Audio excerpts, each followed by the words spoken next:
very first investment, I bought a stock. The account value doubled in about a year. And I was hooked on investing. I said, I made more money in 1 year investing than working those crap jobs, right? For an entire year. Yep. And interestingly enough, though, the company ended up filing bankruptcy. I ended up losing all my money. Welcome to the Power of Passive Income and How to Retire Rich with your host, Vijay Patel. Get your financial advice straight from the experts and learn how to take your first steps towards financial freedom. If you're ready to retire rich, then listen up. Good morning, everyone. We have Edwin Kelly in the house. Welcome to another episode of Power of Passive Income and How to Retire Rich. This morning, we will be talking some interesting thing. Usually we have more of entrepreneurs on the show, but Edwin is specialized in few things, which is very interesting and worth learning for sure. Even I would like to learn myself. So let's start with the introduction and then we'll go start the show. Excellent. Thanks so much, Vijay. I'm super excited to be here today with you. Thank you. So if you can just give us a brief introduction and let's start with the show. Yeah, so my name is Edwin Kelly. I am CEO and co-founder of Specialized Trust Company. We are a self-directed IRA custodian and 401k administrator and custodian, I should say, actually. And what we specialize in is helping people get control of their retirement account, the money in that retirement account, understand all the benefits of those accounts and how to invest in anything allowed by the government to create passive streams of income that allow people to rescue their retirement, rewrite their family legacy, among other incredible benefits. Nice. So as we were talking earlier, personally, one thing we really talk about on the show is a journey.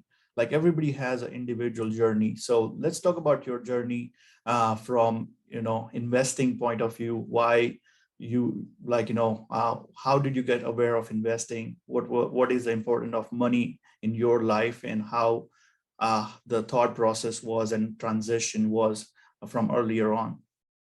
Yeah, so it's interesting because I don't know if my experience was unique growing up, but there was a certain set of circumstances that I think paved the way for me to kind of chart my course, if you will, the way that I decided to go. Because when I was young, I was raised by a single mom. It was my sister and my mom was a social worker for the state of Ohio.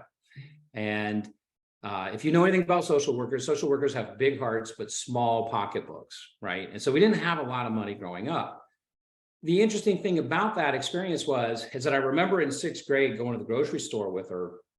And back then, I'm going to date myself a little bit. So I'm sure some of the people listening right now are completely unaware of this. But when I was a kid and you went to the grocery stores didn't take credit cards. So you had to pay, and they hadn't invented debit cards yet. So you had to pay with a check or cash. So she would write a check and they had some little scanner thing that they could put it in and it would say, yes, this check will clear or no, it won't. So we'd be standing at the checkout and she'd be muttering under her breath, I hope this check clears. I hope this check clears. And I just remember thinking, man, that's gotta be an awful feeling going to the grocery with 2 kids in tow and not knowing if you're walking out with food. And I said, you know what? And that made a big impression on me. So the interesting thing about it is that I said, you know what, when I get older, I'm not going to have those issues, right? I'm going to figure this out. Now, I didn't know what the answer was, but I figured money had something to do with it. So I started doing odd jobs. And growing up in Ohio, the good news about being in Ohio is that there's lots of lousy weather, right? So there's snow to shovel in the winter, there's leaves to rake in the fall, and there's grass to mow in the summer. And so, I could do odd jobs, I could get paid, I could make some money. So fast forward, I get to middle school now, and I open up my very first brokerage account. I convinced my grandfather to be my custodian. And so we opened up an UGMA account, which stands for the Uniform Gift to Minors Act. And so under that act, I was able to open up a brokerage account, put some money in it that I had saved, and go out and invest it. And the interesting thing about that experience was my very first investment, I bought a stock. The account value doubled in about a year. And I was hooked on investing. I said, I made more money in 1 year investing than working those crap jobs, right? For an entire year. Yep. And interestingly enough, though, the company ended up filing bankruptcy. I ended up losing all my money. Now, when you're in junior high, and that, by the way, I didn't know anything about exit strategies back then. I didn't know anything. I just knew, and I don't know how I figured it out, but like, you know, what you're talking about in terms of building assets, net worth, right, passive income, like that's really where the wealth is created. But when you're in middle school and that happens to you, that's what we call a recoverable loss, right? When you're in your 50s, 60s, like that's not so recoverable anymore. Yeah. And so it taught me a lesson early on, which is, you know, you can make a lot of money in investing, but man, you've got to invest in the right things and you got to understand what you're doing.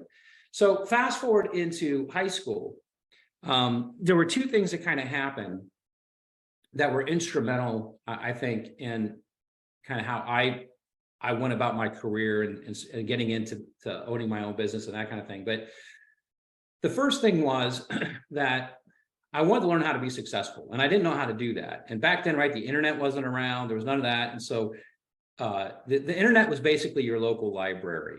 And that's where I would spend a lot of time. So I would go to the local library in the evenings and on the weekends. And I remember one day I walked up to the librarian and I said, hey, you know what? I want to be successful in life. How do you learn how to do that? Because, you know, my mom didn't know. And so he says, you could read books on successful people. Those are called biographies. And I said, okay, you know, where's the biographies? So he walked me over to the biography section. He said, here's the biographies. And so, you know, biographies are books written about somebody. Autobiographies is where they write the book about themselves. And he said, you're going to find both in this area. And I said, perfect. So I started reading books on all the greats. Andrew Carnegie, Vanderbilt, Ford, you know, Rockefeller, JP Morgan. And I noticed something that they all had in common. And what I noticed was they all owned their own business. So they weren't employees working for somebody else. So I noticed that first and foremost, they all own their own business. But the second thing that I noticed is that they were all entering industries that were fairly new and being developed at the time. And so what I observed from that and from reading their stories was that it's kind of like when something is new, right? A rising tide lifts all boats. It isn't until the industry gets really developed that you have to be really, really good at operational excellence, right? And the guns turn inward. Up until that time, everybody's got the guns pointed out, right? Protecting the industry as a whole. Yep. But then there's a transition where it points in. And I said, that's what I'm looking for. I need to get into something that's new, that hasn't really been discovered yet, and go there.